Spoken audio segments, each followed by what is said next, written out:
you start with a student? Each student, I know we talked a little bit about that. Where do you start? Do you start just on the keys and then understanding music, reading the notes? Where do you start with them generally? Right. I do work with method books. I know some people have their own ideas of which method to use, and I love Weber. So I would start a student with Weber. So in other words, where's middle C? The typical basics, method. the basics. Exactly, okay. the basics. I think that is really important.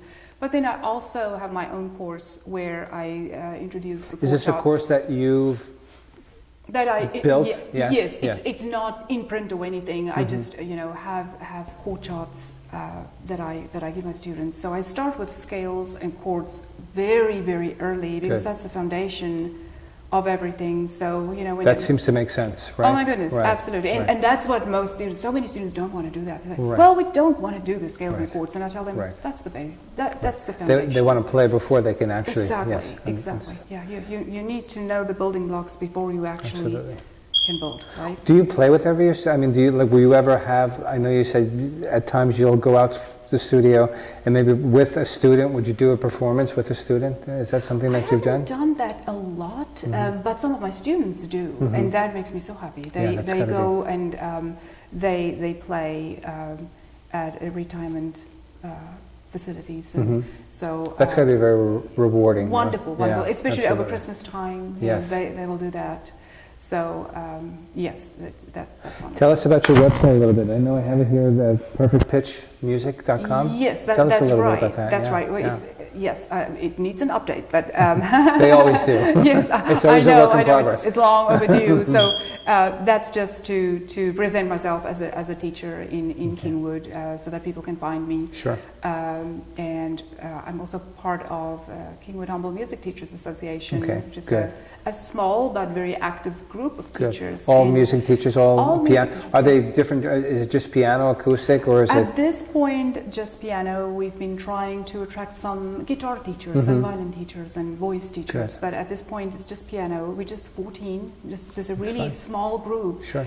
But it's wonderful because as a teacher with a private studio, you can easily feel as if you're teaching on this little island, and really not connected. And we need to learn from each other. We have a professional jazz pianist in our group who's just wonderful. We have a concert pianist in our group with a music school in Kingwood.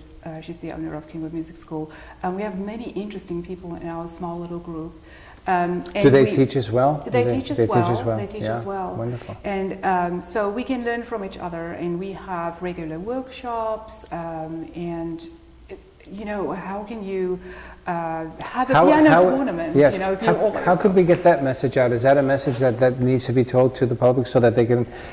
This small group of very, very diverse and talented musicians, right? So yes, and we have a website too. So yes. Can you tell us? KingwoodHumblemusic.org. Okay. Can you repeat that again, please? KingwoodHumblemusic.org.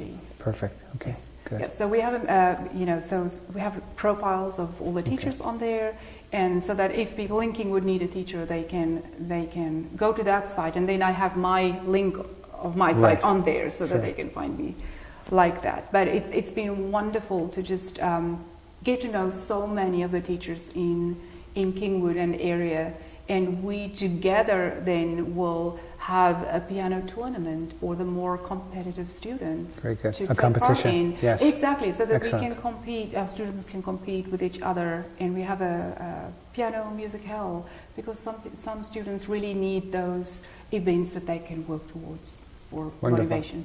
That sounds like a great goal for the students and the teachers, because it's a collaborative effort. Right, absolutely. And you kind of feed off of each other because you have each has its own specialty, right? Definitely. We have about 5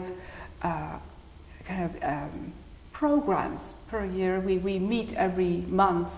And these programs are open to some of our students, elder students who would like to attend. Absolutely, because we have wonderful people coming in our own group, and then from the area to come and talk to us and play for us. And play for you as well. And it's wonderful. It's very enriching. What would you say to parents that have children that are kind of on the fence? Some say, hey, I want to play, but I don't have time to play, or I'd like to play, but I don't know how to play.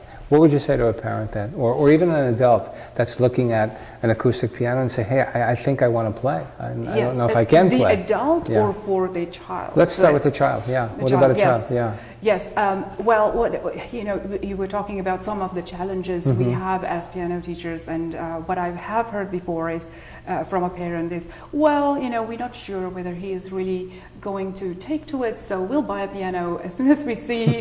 Well, it's like saying, well, I don't know whether you'll like soccer, we'll buy him a soccer ball once he can play, right? So I always tell them, you need a good instrument. That's one of the challenges, because so many times do you encourage an acoustic piano or a digital piano? Definitely acoustic, but I know some students, some studios don't allow students with digital pianos. They have to have acoustic.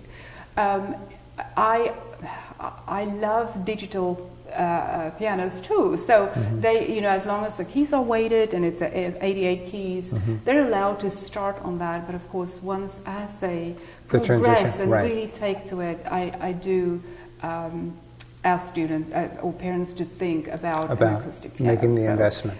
Absolutely, it is. That is so important. Absolutely, great. Well, I know you compose, and we would love to hear some of the things that you composed, and perhaps play a little something for us. Yes, so like I said, most of my compositions nowadays is all done on computer, and what I can play for you today is really more of an arrangement. Oh, before I do that, can I tell you about... Absolutely. Okay. Yeah. So, of course, Kingwood flooded really terribly, like the rest of Houston last year. And right after the flood, we didn't flood, so my piano was okay, and we were so grateful, but so many of our friends flooded, and they were going through this terrible time of rebuilding. And I just, one evening, I just thought, well, let me write something for Kingwood, right? And so I always loved, and as a child, I used to love to sing numbers. I could never remember, let's say, I'm not going to sing my bank account number, but I can sing it. I can remember the melody. It's harder to remember numbers. So I thought, well, let me see whether the zip codes of Kingwood can form an interesting melody. And it did. And kind of jazzy, because it's 77339. Right? Okay. Right. Let's hear that. So it is 77339, right? So if you, and then 77345, right? 77345, and then 77346. So I really like to do that. That was just an interesting project. So I used all three of the zip codes for my melody, and then I took it a little further, and I thought, well, what if we take the letters of the word Kingwood, right? We count them in the alphabet, and we come up with something. And that was surprisingly nice too. We have to hear that. Please play that for us. Yeah, so the Kingwood would be... all right. So it's a very, very simple composition, but really fun, because it's the sound of Kingwood for the zip codes.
That was fun, right? Yes, That's fun. absolutely fun. Yeah, And I posted it to a Facebook page called Flooding Kingwood with Kindness. Beautiful. And right after the flood, and paired that with pictures that I've taken all over Kingwood. So hopefully it lifted a few spirits after the flood. In the was that where was it? It was that the zip code? It sounded like the 773. Yes, 77339, yeah. and then 77345, That's very, very and then creative. 77346, and then this is. That's the word Kingwood. Kingwood. So, yes. That's beautiful. I had a lot of fun figuring that out. Yes. Elna, thank you very, very much for taking the time to spend with us at the studio today. In leading, just tell us a little, how the audience can get in touch with you, website, phone call, text, whatever that is, and are you taking new students? And just kind of walk us through. We want our audience to be able to reach out to you as well. Right, absolutely. So I am you can find me at perfectpitchmusic.com. Okay. There are hyphens in between, right? So perfect-pitch-music.com, and I can always put you on a waiting list, as I don't have spaces now. But You don't have I spaces can definitely now. Okay. direct them. I don't, but I can direct you to wonderful teachers in our group. Fantastic. If I cannot place you. Fantastic. Well, thank you. You're very welcome. Thank you very much. You're very special. Thank you. Thank you so much.